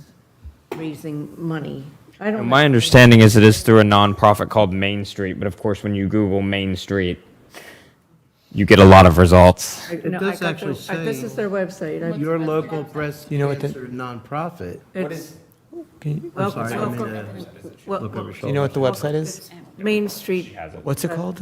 org, I think it was, Hang on. let me see. Main Street Welcome to Project. mainstreet.org. I'm not sure you're on the same site that the organization that Jared is referring to. I am, Let's, What's the name of that website? Main Street? Main Street. Dot org? what's the URL? No, the website is just Main Street. Yeah, well, it says welcome to mainstreet.org. But they say on here that the locations are all towns, That's New it, Hope, That's it. That's New it. Hope, Peddlers Village, We're already Doylestown. there. Yardley is on here, because apparently I'm thinking that some businesses in That's- Yardley are participating. I'm not finding that URL. I think we should be. make URL sure we're is looking- welcome to Main Street ST. ST. Sorry. I didn't mean Oh, to- main ST, oh Don't my we usually God. have them submit like some sort of permit, Paula, like when we did Cadence Corner? Your local breast cancer nonprofit, about us. Sure, Cadence Corner did a banner, like, So- similar to a banner permit. Here's another thing that I liked about Cadence Corner, that they had, their banners that they hung said what they were for.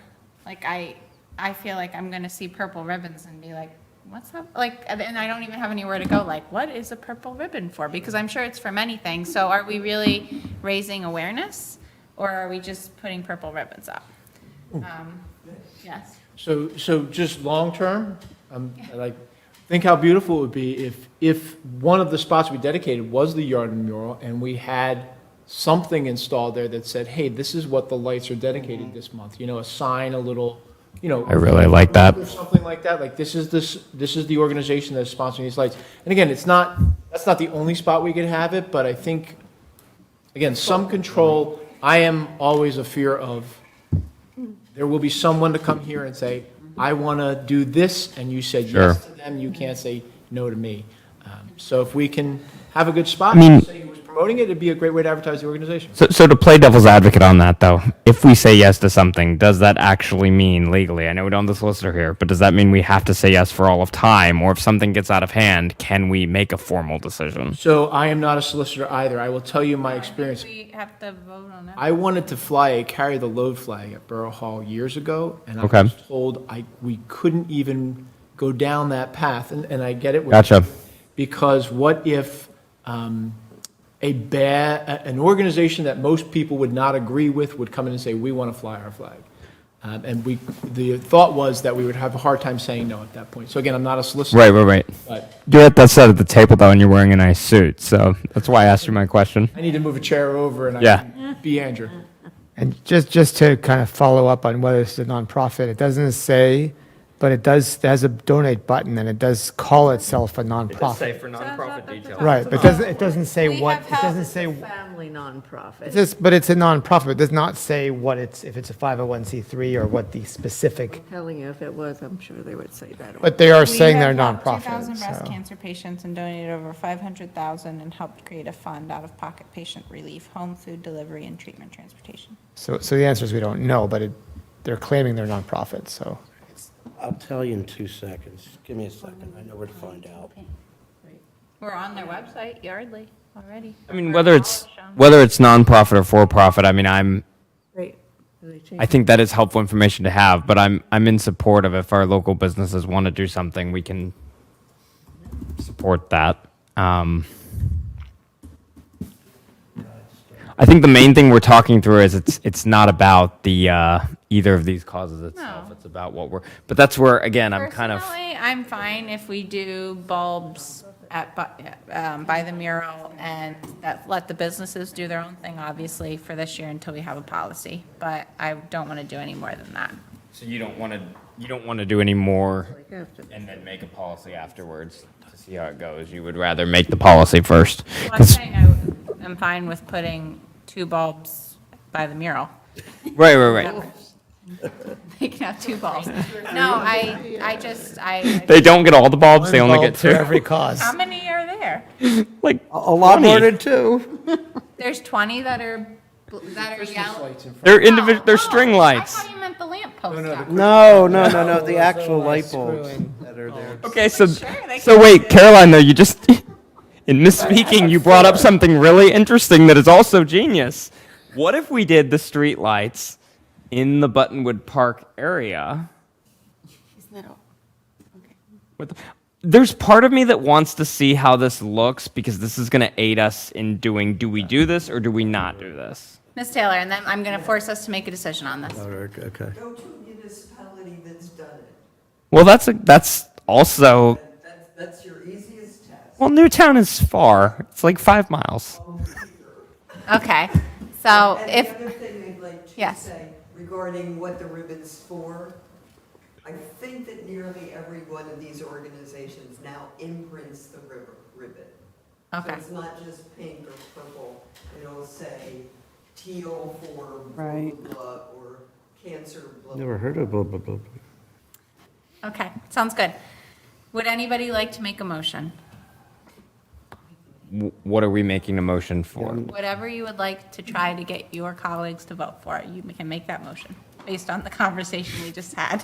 I don't want to do that. Okay, well, do we want consensus? What are you looking for?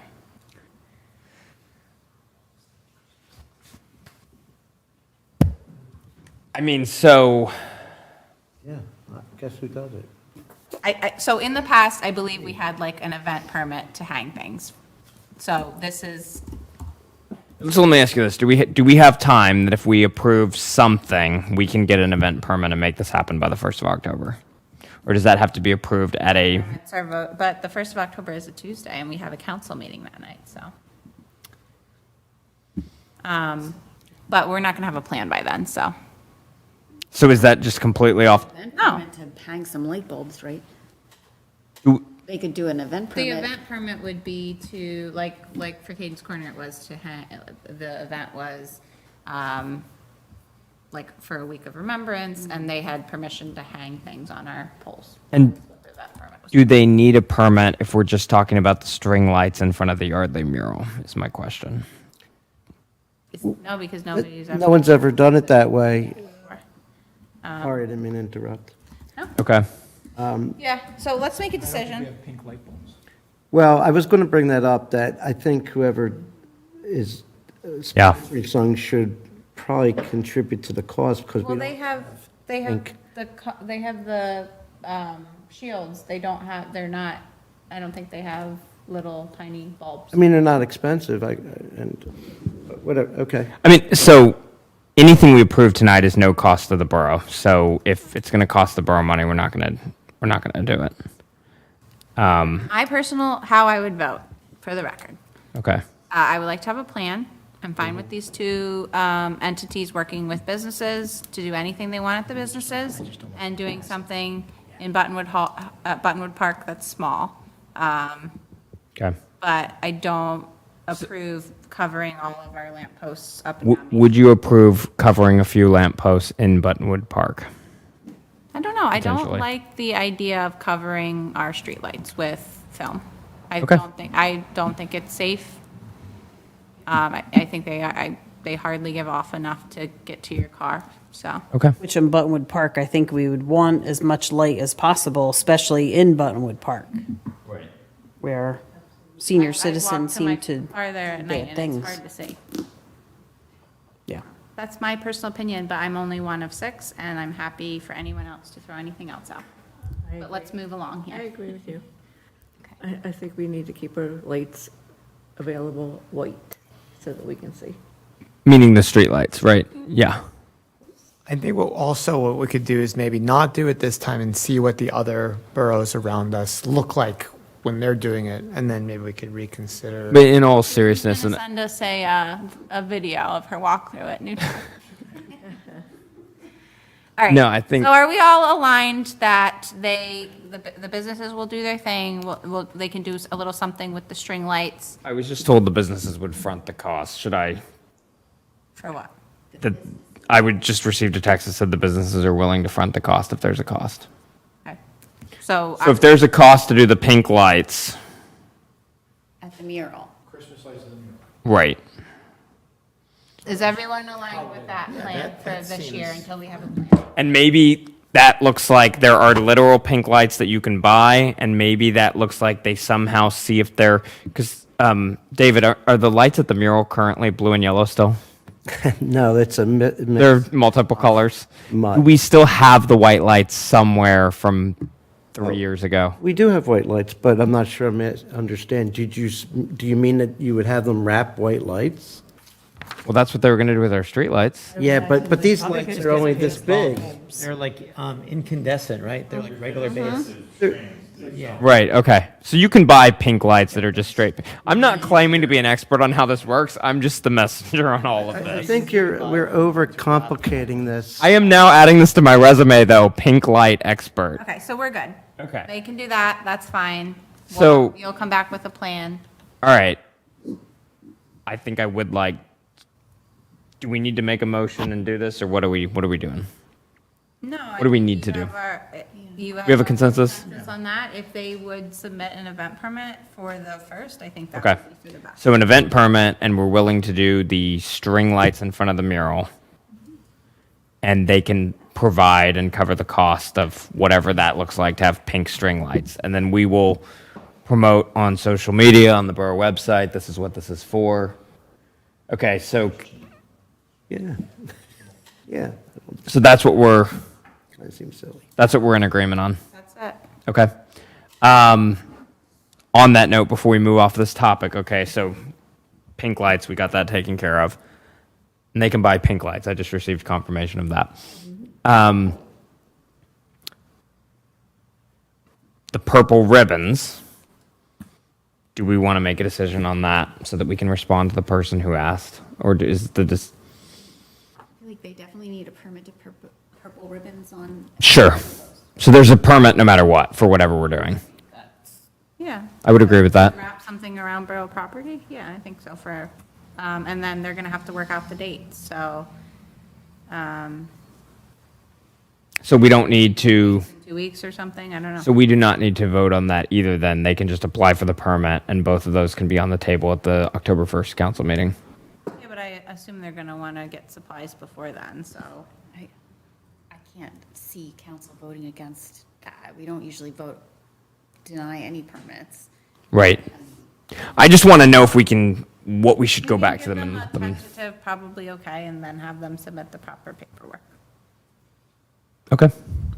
And then out of all of this, we can start looking at drafting, and Michelle and I can work on that of drafting a Yep. process. Some of the inputs, if you can play back this Yeah. 40-minute conversation for all of the Yeah. I mean, information it's that like, you need. it is. All right, you good? As good as it's gonna get. Okay, closing that one out.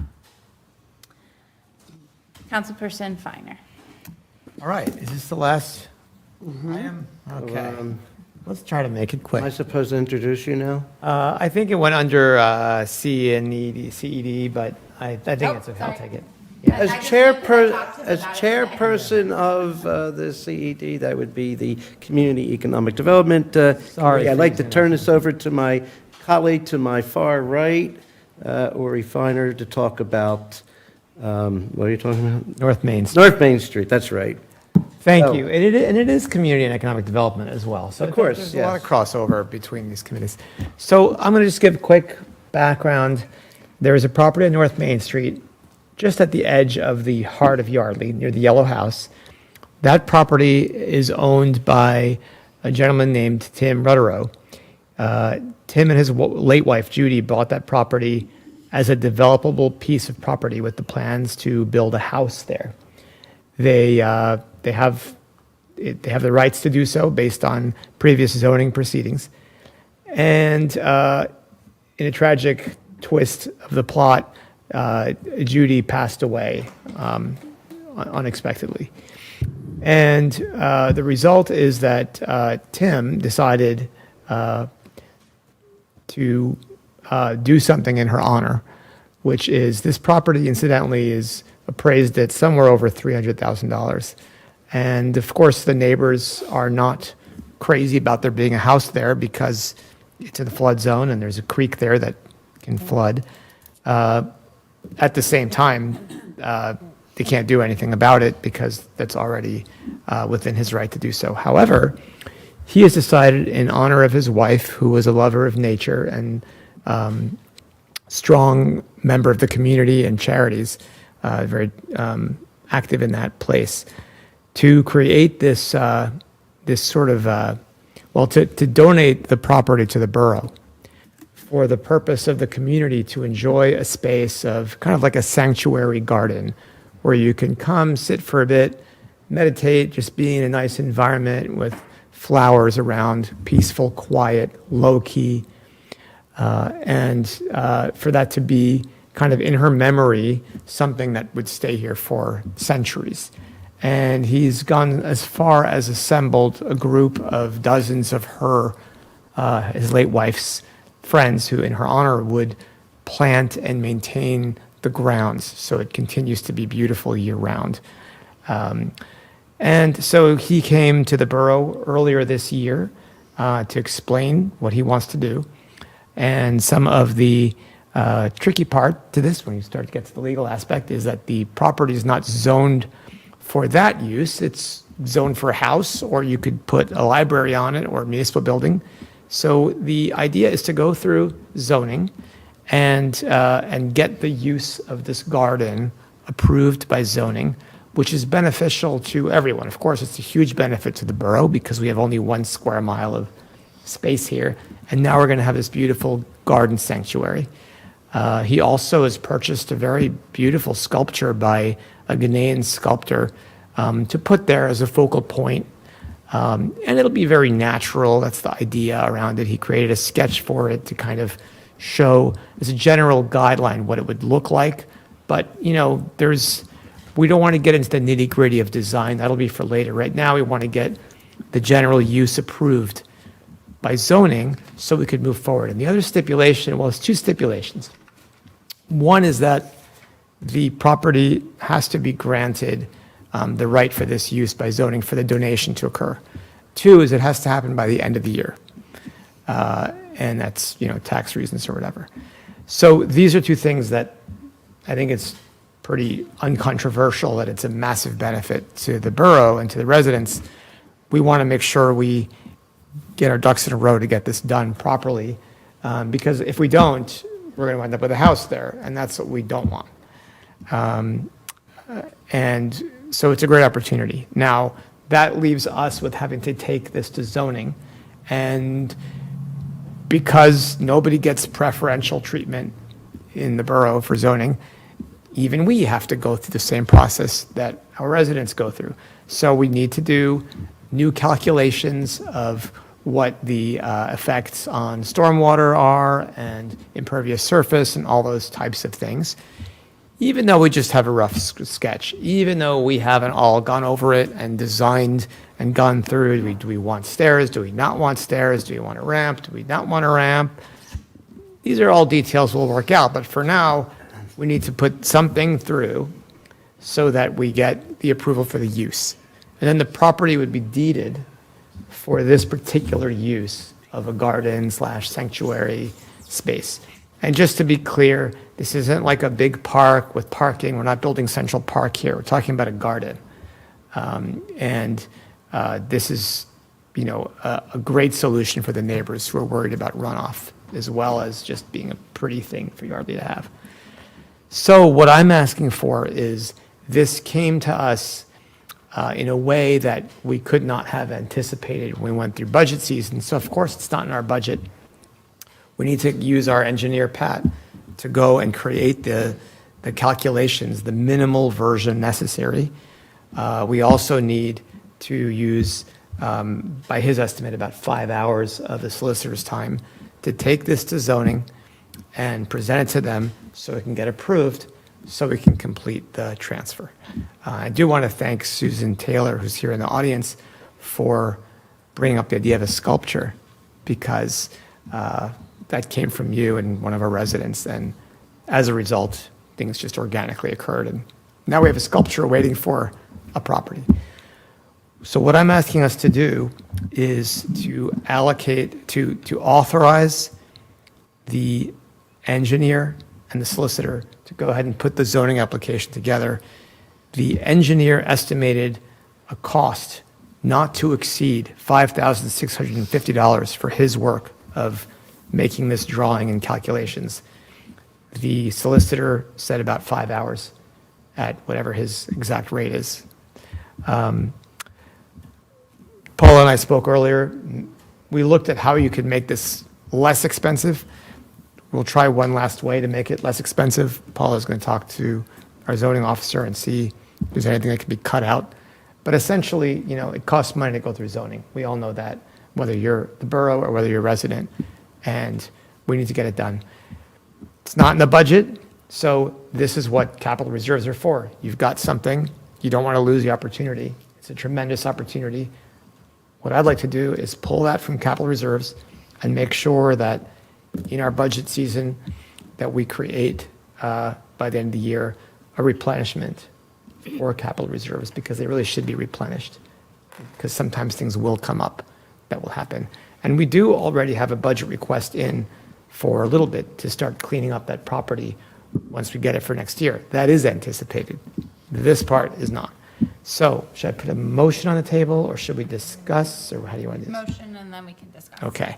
So I'm going to make a motion to authorize a solicitor and engineer to work on the zoning application to acquire the North Main Street property with an amount not to exceed $5,650 for the engineer and 5 hours of work for the solicitor. Let's make it 7,500 total. Oh, okay.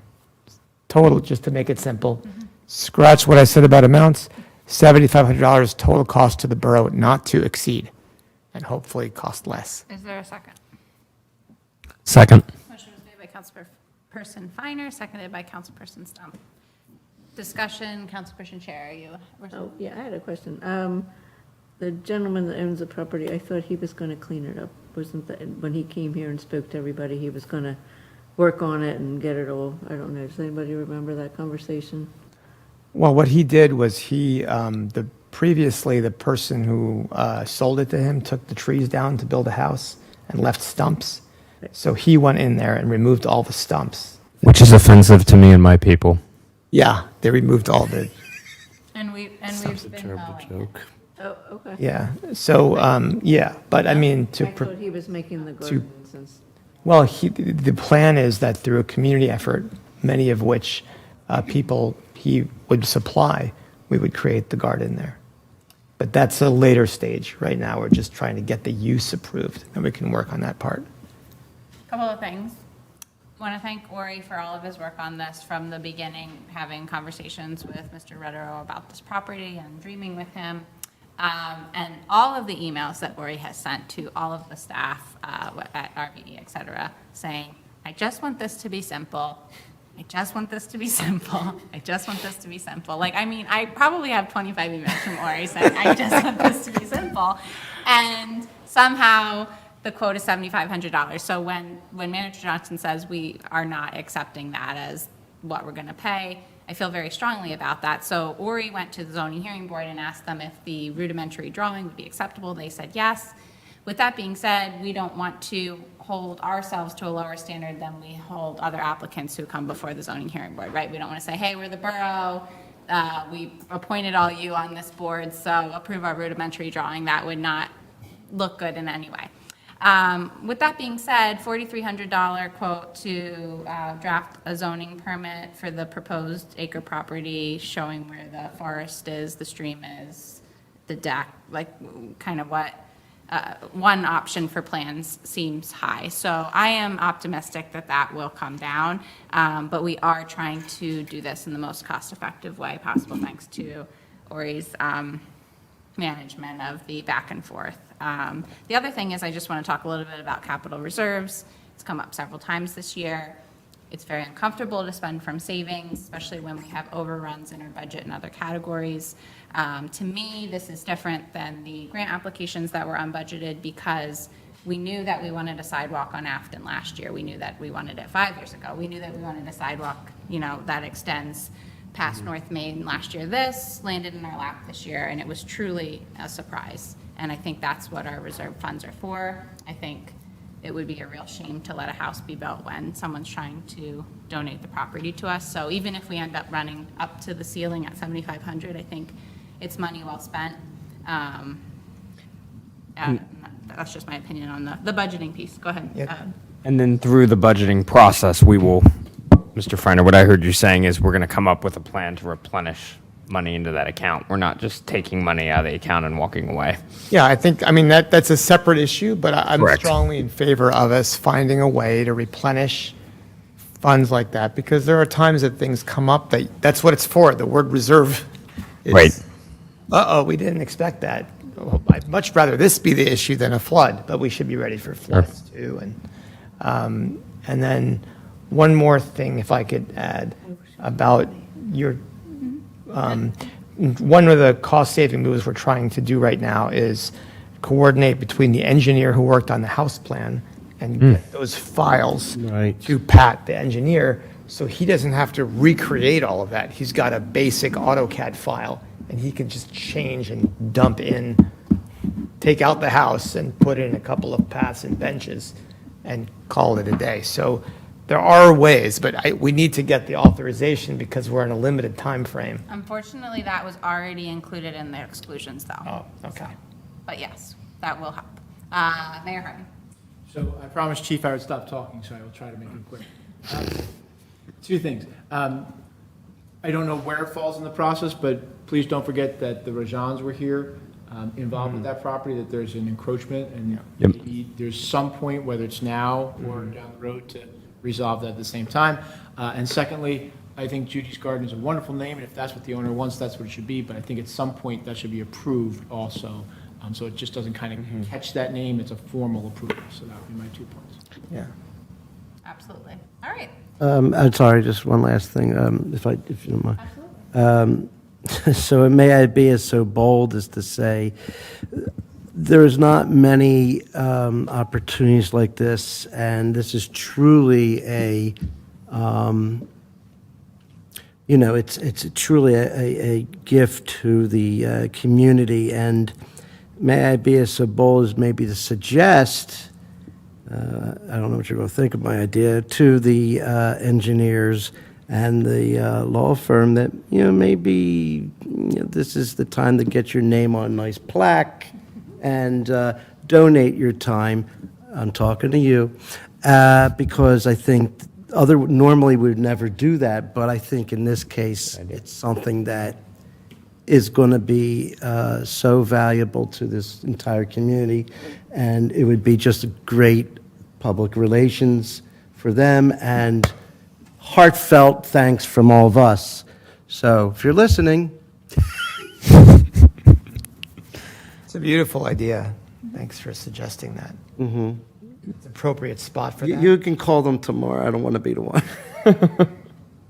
Well, I think too, this is a hot button issue right now in our community in the greater Yardley area is the preservation of open space. I think we are exempted from a lot of those arguments because it involves open space that's primarily in Lower Makefield. We don't have a lot of open space in the borough. However, I would say as a pro-open space person, advocate, whatever you want to call me, I think this is a phenomenal opportunity that, if we were to purchase this from a developer, we would probably be looking at $400,000 to $500,000 to purchase this lot.